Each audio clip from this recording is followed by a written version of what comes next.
यहाँ किस किस को ये बात पता है कि आपके आमाशय का साइज आपकी मुट्ठी जितना बड़ा होता है। आमाशय ये थैली जिसमें भोजन रुकता है, जितनी बड़ी मुट्ठी उतना बड़ा आपका आमाशय। जो कुछ भी हम खाते हैं वह सब इसमें जाता है। आज ये सिद्ध हो जाएगा कि कैसे लोग ज्यादा भोजन करने के एडिक्ट हो चुके हैं, जिसके कारण कब्ज, गैस, आलस एक आम समस्या हो गई है। शरीर के नियम के अनुसार हमें सम्यक भोजन लेना चाहिए, यानी न कम न ज्यादा। पर सम्यक भोजन कोई करता नहीं है, सब स्वाद पर निर्भर हो गए हैं। जब खाने का स्वाद आता है तो सब बॉर्डर लाइन भूल जाते हैं। बॉर्डर लाइन मीन्स आपको रुकना कहाँ है।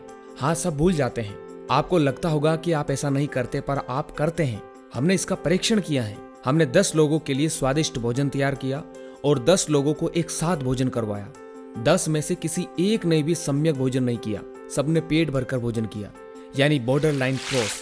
आप कहेंगे ये क्या पागलपन है भाई, भोजन को तो पेट भरकर ही खाया जाता है। जब तक मन नहीं भरेगा तब तक भोजन को कैसे रोक सकते हैं। देखिए, आपको आपकी बॉर्डर लाइन के बारे में पता होना जरूरी है। सम्यक भोजन के बारे में पता होना जरूरी है। कड़ाके की भूख लगी और टूट पड़े, पूरा ठूस लिया, ये कहीं से भी सम्यक आहार नहीं है।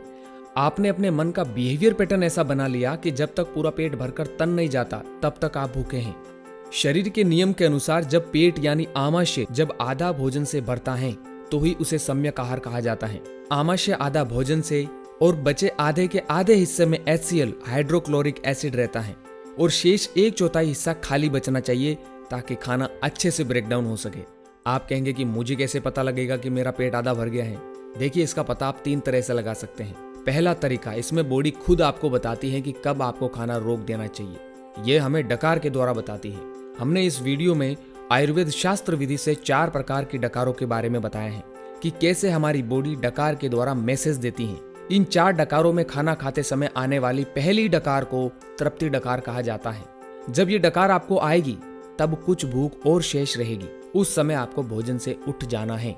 अब किन्हीं किन्हीं को डकार नहीं भी आएगी।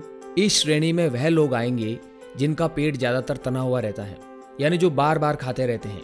उनको इस तृप्ति डकार का अनुभव नहीं होगा। दरअसल पेट जब खाली रहता है तब पेट वायु को अंदर सिकोड़ लेता है। ये वायु ही अलग अलग समय पर डकार के रूप में बाहर निकलती है। अगर डकार नहीं आती है तो दूसरा तरीका अपनाएं।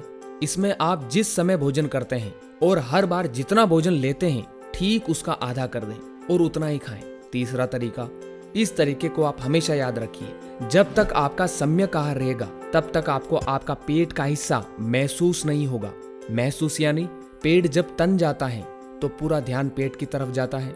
जैसे ही आपको लगे कि आपका ध्यान पेट की तरफ जा रहा है तो वहां कुछ गड़बड़ है। उदाहरण के लिए, जैसे हमारे शरीर के किसी स्थान पर कोई चोट लग जाती है तो हमारा ध्यान बार बार उस स्थान पर जाता है। जब इस शरीर में हमारा ध्यान किसी अंग पर बार बार जा रहा है, यानी वहां कुछ गड़बड़ है। जहां गड़बड़ होती है बार बार ध्यान उस ओर जाएगा ही। हमें हमारा शरीर महसूस नहीं होना चाहिए, एकदम हल्का लगना चाहिए। इन 3 तरीकों को याद रखिए। जब आप सम्यक आहार पर आएंगे तो हल्की भूख आपकी शेष रहेगी, पर वो 3 दिन तक ही ऐसा होता है। ध्यान दीजिए दोस्तों, दरअसल यही आपके मन का बिहेवियर पैटर्न है, इसे ही आपको तोड़ना है। सिर्फ 3 दिन आपको इसे करना है। 3 दिन बाद सम्यक आहार में ही आपको तृप्ति का एहसास होगा। आपको इससे हर तरह से लाभ मिलेगा। यह अनुभव का ज्ञान है।